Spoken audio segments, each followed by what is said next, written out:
Tapping కేసులో రాధాకిషన్ రావు bail పిటిషన్పై వాదనలు ముగిశాయి. తీర్పును నాంపల్లి కోర్టు రిజర్వ్ చేసింది. మే 2న తీర్పును ప్రకటించనుంది. రాధాకిషన్ రావుకు బెయిల్ ఇవ్వొద్దని పోలీసులు కౌంటర్ దాఖలు చేశారు. సాక్షులను ప్రభావితం చేసే అవకాశం ఉందని పబ్లిక్ ప్రాసిక్యూటర్ తెలిపారు. ఇప్పటికే రాధాకిషన్ రావు జ్యుడిషియల్ రిమాండ్ ముగిసింది. పోలీస్ కస్టడీ కూడా పూర్తయిందని కోర్టుకు ఉమామహేశ్వరరావు తెలిపారు.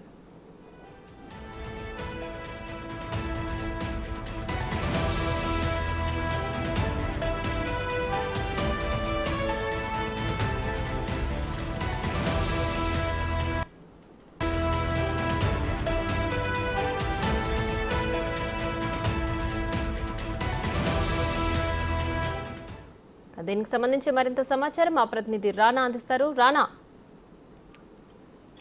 దర్యాప్తు దశలో ఉంది కాబట్టి కేసు కూడా చాలా కీలక దశలో ఉంది. ఈ సమయంలో రాధాకృష్ణరావుకి బెయిల్ ఇస్తే ఖచ్చితంగా కూడా సాక్ష్యాధారాలను ఆయన పాస్ చేసే అవకాశం ఉంది. కాబట్టి ఆయనకి ఇచ్చే పరిస్థితుల్లో బెయిల్ ఇవ్వాలంటూ కూడా పోలీసులు కౌంటర్ దాఖలు చేస్తున్న నేపథ్యం. గత వారం రోజుల నుంచి కూడా ఈ రాధాకృష్ణరావు బెయిల్ పిటిషన్ సంబంధించిన విషయంలో ఆయన వేస్తారు అనేది చెప్పుకున్నారు. కానీ ఆయన వేసిన తర్వాత పోలీసులు కూడా అనేక అంశాలను కూడా ప్రస్తావిస్తూ నిన్న కౌంటర్ దాఖలు చేసి కౌంటర్ దాఖలు చేసిన తర్వాత ఇరు వాదనలు కూడా విన్నారు. జడ్జి విన్న తర్వాత తీర్పును రిజర్వ్ చేసినటువంటి నేపథ్యం ఏర్పడుతుంది. దాంతోపాటు ఈ జ్యుడిషియల్ రిమాండ్ పూర్తయింది కాబట్టి పోలీస్ కస్టడీ కూడా అయిపోయింది కాబట్టి ఆయనకి బెయిల్ మంజూరు చేయాలంటూ కూడా రాధాకృష్ణ లాయర్ ఉమామహేశ్వరరావు ఆయన చెప్పినప్పటికీ కానీ పోలీసులు మాత్రం కొన్ని ఎవిడెన్స్ అయితే వాళ్ళు సాక్ష్యాధారాలుగా చూపిస్తున్నారు. ఆ ఎవిడెన్స్ ప్రకారం అన్నటువంటి పరిస్థితుల్లో ఈ కేసు అత్యంత కీలకమైనటువంటి వ్యక్తిగా రాధాకృష్ణరావు ఉన్నాడు కాబట్టి ఆయనకి బెయిల్ ఇస్తే పూర్తిగా పరిసరావు వ్యవహారం కానీ, అలాగే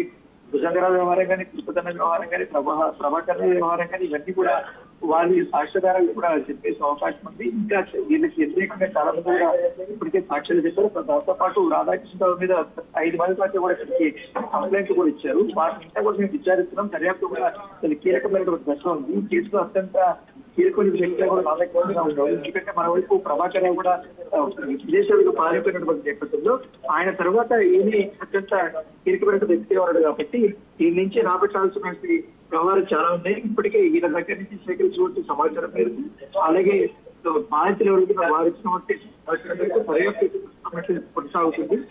ఈ పరిస్థితుల్లో ఆయనకైతే బెయిల్ ఇవ్వద్దు అన్నట్టు కూడా వీరి న్యాయస్థానానికి పోలీసులు కౌంటర్ దాఖలు చేసినట్టు right Rana, thanks for the updates.